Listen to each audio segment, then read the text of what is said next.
झिजतं आणि सर्वांना सुगंधित करतं.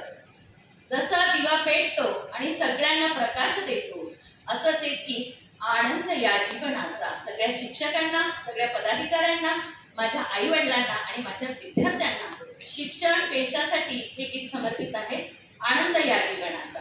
परवानगी असेल तर मॅडम दोन्ही. आनंद या जीवनाचा